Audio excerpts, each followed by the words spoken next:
আমি কে ফারামের মুরগি ফারামের মুরগি 1 2 3 4 মিলন তুই গদিসার স্লোগানে উত্তাল সারা বাংলাদেশ ছাত্র জনতা। প্রিয় বন্ধুরা আমার, সারা বাংলাদেশ টানা ভারী বৃষ্টি বর্ষণে জলবদ্ধতায় স্কুল কলেজ রাস্তাঘাট সব বন্ধ হয়ে গেছে। আপনারা দেখেছেন স্কুলের সামনে পানি 1 বুক পর্যন্ত। সেখানে আমার এই দেশের ছাত্ররা স্কুলে পরীক্ষা দেওয়ার জন্য গিয়ে তারা বই খাতা নিয়ে তারা পানিতে ডুবে গেছে। অনেক ছাত্র ছাত্রীরা তারা পানিতে পড়ে গেছে। আজকে এই সারা বাংলাদেশের এমন এই সমস্যাটা তো কেউ দেয়নি, এটা আল্লাহ তাআলাই দিয়েছে। এটা আল্লাহ তাআলার আসমানি একটা বালা, এটা তো কারো হাত নেই।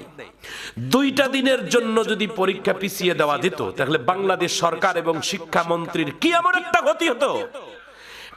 তারা শুধুমাত্র সিদ্ধান্ত নিয়েছেন বাংলাদেশের শিক্ষামন্ত্রী এই শিক্ষার্থীদেরকে তারা ফারামের মুরগির সাথে তুলনা করেছেন।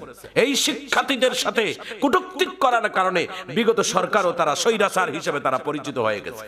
প্রিয় ভাইয়েরা আমার, একটি বার্তা আপনাদের কাছে স্পষ্ট জানিয়ে দিতে চাই, ছাত্র এগুলো তো আমাদেরই সন্তান। এই সন্তানগুলোর দুঃখ কষ্টর বোঝার দায়িত্ব তো আমাদের। জনাব শিক্ষামন্ত্রী মিলন স্যারকে বলবো, আপনার কি সন্তান নেই? আপনার সন্তান আছে, আপনার সরকারি গাড়ি আছে, আপনি নইলে সরকারের গাড়ি দিয়ে হয়তো আপনি পরীক্ষার হলে আপনার সন্তানকে পাঠিয়ে দিতে পারেন।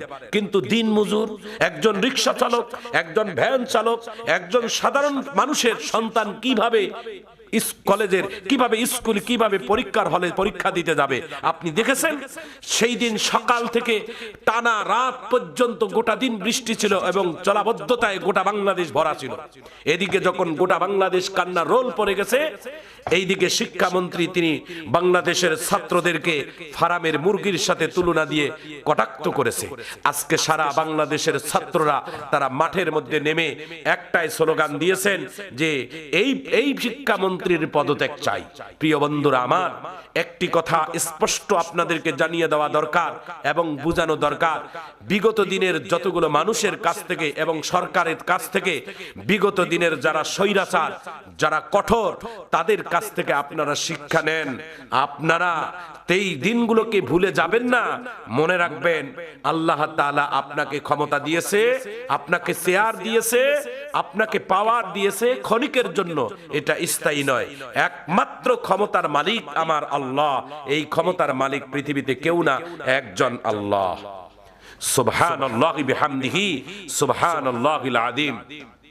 প্রিয় বন্ধুরা আমার, এই পৃথিবীতে যারা স্বৈরাচারিত্ব করেছেন তারা কোনোদিন এই পৃথিবীতে টিকে নাই। পৃথিবীর মধ্যে সব থেকে বড় স্বৈরাচার শাসক ছিলেন জালিমদের মধ্যে 2 জন। একজনের নাম নমরুদ আর একজনের নাম হচ্ছেন ফেরাউন।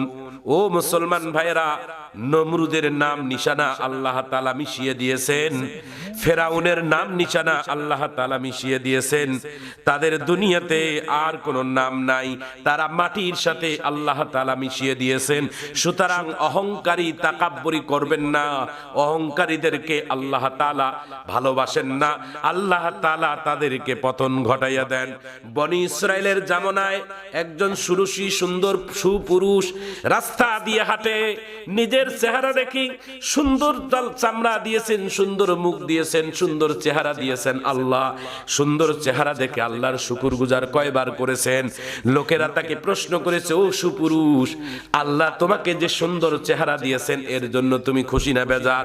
ওই লোকটা অহংকার বেশে বলছিলেন, আমার চেহারার রূপ সৌন্দর্য দেখে তো আল্লাহ হতাশ খায়। এই কথা বলার সঙ্গে সঙ্গে লোকটার সৌন্দর্যটা নষ্ট হয়ে গেছে, অনেক লম্বা চড়া লোকটা খাটো হয়ে গেছে। তার মানে সেকেন্ডের ভিতরে আল্লাহ তাআলা তার পতন ঘটিয়ে দিয়েছেন। সুতরাং রাখে আল্লাহ মারে কে? মারে আল্লাহ রাখে কে? অহংকার করবেন না, তাকাব্বুরি করবেন না, বাহাদুরি করবেন না। পৃথিবীতে বড় বড় শাসকদেরকে আল্লাহ তাআলা পানির নিচে ডুবাইয়া মাটিতে পানিতে ডুবাই মারছেন, কাউকে মশা দিয়ে মারছেন, কাউকে ছোট ছোট পাথর দিয়ে আল্লাহ তাআলা মেরেছেন, কাউকে আল্লাহ তাআলা আগুন দিয়ে মেরেছেন। দুনিয়াতে জালিমদের জায়গা এই পৃথিবীতে হয় না এবং হবেও না। এই জন্য মনে রাখবেন, যারা দুঃশাসন করে, যারা যারা জুলুম করে, যারা অবিচার করে, তাদের পতন অবশ্যই হবে এই আল্লাহর জমিনে, কারণ আল্লাহ তাআলা অহংকারীদেরকে পতন ঘটাবেন। এটা কাটি দিয়ে দে। এই পৃথিবীতে 500 বছর রাজত্ব করেছেন স্বৈরাচার ফেরাউন। তারা কত বড় অহংকারী ছিল। তার 500 বছর ক্ষমতা থাকা অবস্থায় একদিনের জন্য সর্দি হয় নাই, জ্বর হয় নাই, কাশি হয় নাই, অসুস্থতার লেশ তার শরীরের মধ্যে লাগে নাই। ও মুসলমান ভাইয়েরা, দুনিয়াতে যারা সুখ শান্তি ভোগ বিলাস অতিরঞ্জিত হয়ে যায়, তারা আল্লাহকেও অনেক সময় ভুলে যায়। ফেরাউন নিজেকে মিশরের মধ্যে দাবি করেছেন, আল্লাহ বলে সাব্যস্ত করেছেন নিজেকে। মিশরের সব মানুষ ফেরাউনকে আল্লাহ বলে মেনে নিলেও একজন মিশরের একজন নারী তাকে মেনে নেয় নাই। তার নাম হচ্ছেন তার ঘরের বিবি আসিয়া। মিশরের একজন কাদের বুয়া ছিলেন, অর্থাৎ ফেরাউনের মেয়ের কাদের সেবা যত্ন করতেন, নাম ছিলেন মাশেতা। এই মাশেতা নামের আল্লাহর বান্দিটাও ভিতরে ভিতরে মুসা নবীর সাথে হাত মিলাইয়া কালেমা পড়ে ঈমান এনেছেন। মুসা নবীর কাছে যখন, ফেরাউনের কাছে যখন এই ঘটনা চলে গেল, মাশেতাকে তার প্রশাসন তাকে গ্রেফতার করে নিয়ে আসলো। জনগণের সামনে মহিলাটাকে ডাক দিয়ে বলেন, এই আল্লাহর বান্দি, তুমি আমার বাড়িতে কাজ করো, আমার চাকরানি করো, মিশরের সব মানুষ আমাকে আল্লাহ হিসেবে মেনে নেয়, তুমি আমাকে আল্লাহ কেন বলো না? আকাশের দিকে তাকিয়ে বলে, আমার রব হলেন একজন, তিনি আমার আল্লাহ। ইমানের শক্তি, ইমানের চেতনা দেখে ফেরাউন মন খারাপ হয়ে গেছে। ফেরাউন ঘোষণা দিয়ে দিল, এই মহিলাটাকে শরীরের মধ্যে প্রহার করো, আঘাত করো, কতক্ষণ, যতক্ষণ তার মুখ থেকে ফেরাউনকে আল্লাহ বলে ডাক দিবে না। ফেরাউনের দায়িত্বশীল তার গোলামেরা, তার সাদা সন্ত্রাসীরা যখন ওই মহিলার শরীরের মধ্যে আঘাত শুরু করে দিল, যত আঘাত করে, যত ব্যাঘাত, যত আঘাত করে, তত ইমানের শক্তি আল্লাহ তাআলা মহিলার ভিতর থেকে আসে। আমার ভাইয়েরা, আমার বন্ধুরা, মিশরের একজন সাপুরিয়া বুদ্ধি দিল, স্যার আমাকে ছেড়ে দেন, আমি আমার বিষাক্ত সাপ দিয়ে আমি এই নারীকে কিভাবে দুর্বল করা যায় এবং তার মুখ থেকে আপনাকে আল্লাহ বলে কিভাবে ডাকানো যায়, আমাকে ছেড়ে দেন। ফেরাউন বলল, ছেড়ে দিলাম, ছেড়ে দিলাম। বিষধর সাপ নিয়ে ওই মহিলার সামনে নিয়ে যায়, বলছেন, এই মহিলা, তুমি যেই রবকে তুমি আল্লাহ মানো, সেই আল্লাহ তোমাকে এখন বাঁচাইতে পারবে না। দেখো আমার সামনে বড় বড় বিষাক্ত আমার পোষানি সাপ, এই সাপগুলো তোমাকে দংশন করবে, তুমি এখন বিশেষ যন্ত্রণায় ছটফট করে মারা যাবে। তার আগে তুমি এই মিশরের বর্তমান যিনি ফেরাউন তাকে আল্লাহ বলো। বলে, না না, আমি সাপের কামড়ের বিশেষ যন্ত্রণা ভুগে মারা যাব, তবু আমি মিশরের এই ফেরাউন জালিমকে আল্লাহ বলে ডাকবো না। সাপগুলো যখন ছেড়ে দিল, ওই মহিলাকে সবল দেওয়ার জন্য সাপগুলো ফনা তুলে আল্লাহর বান্দিকে সবল মারতে যায়। আল্লাহর বান্দির মুখ থেকে আওয়াজ আসে, আশহাদু আল্লাহ ইলাহা ইল্লাল্লাহ, লা ইলাহা ইল্লাল্লাহ। এই আওয়াজ যখন আসে, ওই মিশরের সাপুরিয়ারা বলেন, আমার সাপ অটোমেটিক দুর্বল হয়ে যায়, একবার ছেড়ে দেয় আবার ঘুরে আসে, দ্বিতীয়বার ছেড়ে দেয় আবার ঘুরে আসে, দ্বিতীয়বার ছেড়ে দেয় আবার ঘুরে আসে, চতুর্থবার ওই সাপুরিয়াকে উল্টা সবল মেরে দংশন করে মেরে দিয়ে বলে, আমি ওই মহিলাকে সবল মারতে পারলাম না, কারণ মহিলার শরীরের ভিতর থেকে আল্লাহর কালেমার গন্ধ পাইছি। আমার ভাইজান, আমার বন্ধুগণ, ফেরাউন চিন্তা করলো, সোজা আঙ্গুলে ঘি উঠবে না। এই মহিলার কোনো সন্তান আসেনি? কয়, হ্যাঁ আছে, 2 সন্তান।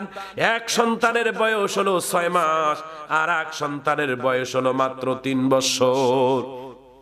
2 সন্তানকে ফেরাউন ধরে নিয়ে আসলেন।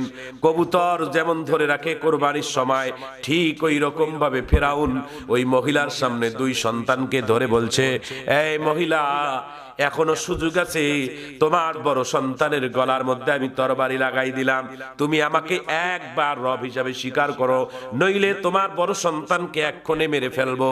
বড় সন্তান ডাক দিয়ে বলে, মা এতক্ষণ পর্যন্ত তুমি ইমানের সাথে বলিয়ান হয়ে, তুমি ইমানের চেতনায় বলিয়ান হয়ে তুমি আল্লাহকে আল্লাহ বলে ডেকেছো, তুমি মিশরের এই জালিম শাসক ফেরাউনকে আল্লাহ বলো না। সেকেন্ডের ভিতরে মায়ের সামনে সন্তানের গলাটা আলাদা করে দিল, মুরগির মতো ছটফট করে মারা গেল মায়ের সামনে। মায়ের কলিজাটা ফেটে যায়, তবুও তার সন্তান দুনিয়া থেকে বিদায় নিয়েছে। এরপর ইমানের শক্তির বলে বলিয়ান হয়ে মহিলাটা ওই ফিরাউনকে আল্লাহ বলে ডাক দেয় নাই। ছোট শিশুর সন্তানটাকে বুকের মধ্যে, ওই মহিলার বুকের মধ্যে চিৎ করে শোয়াই দিয়া বলে, মহিলারে তুমি কত বড় নিষ্ঠুর মা, তোমার সামনে 3 বছরের বাচ্চাটাকে মেরে ফেললাম, তুমি এই শিশু বাচ্চাটাকে হারাইও না, তুমি একবার তুমি আমাকে আল্লাহ বলো, যদি না বলো তাহলে তোমার বুকের মধ্যে তোমার সন্তানকে আমি কোরবানি দেব। মহিলাটা এখন কি বলবেন, হঠাৎ করে 6 মাসের শিশু বাচ্চাটার কণ্ঠ থেকে আওয়াজ আসতেছে, মা এতক্ষণ পর্যন্ত তুমি ইমানের বলে বলিয়ান হয়ে এক আল্লাহর উপর বিশ্বাসী ছিলা, ফেরাউনকে আল্লাহ বলে স্বীকার করনি। মা আর কিছুক্ষণ তুমি ইমানের শক্তিতে হয়ে থাকো। আমার বড় ভাইকে একটু আগে এই জালিম শাসক মেরে ফেলেছে, আমি দেখতেছি মা, আমার ভাই জান্নাতের বাগান থেকে আমি ছোট ভাইকে ডাকতেছে খেলার জন্য, আমি বুঝেছি আর আমাকে জান্নাতে যাওয়ার জন্য বাধা দিও না মা, ফেরাউন আমাকে মেরে ফেলুক, তবুও আমি মরে যাব, শহীদ হব, তবুও তোমার মুখ থেকে তুমি ফেরাউনকে আল্লাহ বলে ডাকিও না। চোখের সামনে 6 মাসের শিশু দুধের বাচ্চাকে হত্যা করে ফেললো, মারার পরে ফেরাউন ক্ষান্ত হয় নাই, ওই রক্ত মাখা তরবারি দিয়ে কাজের বুয়া মহিলার গলার মধ্যে লাগিয়ে বলে, মহিলারে চোখের সামনে তোমার 2 সন্তান চলে গেল, এখন তোমার গলার মধ্যে তরবারি লেগে গেছে, এখন তুমি সিদ্ধান্ত নাও, তুমি আমাকে আল্লাহ বলবা না বলবা না।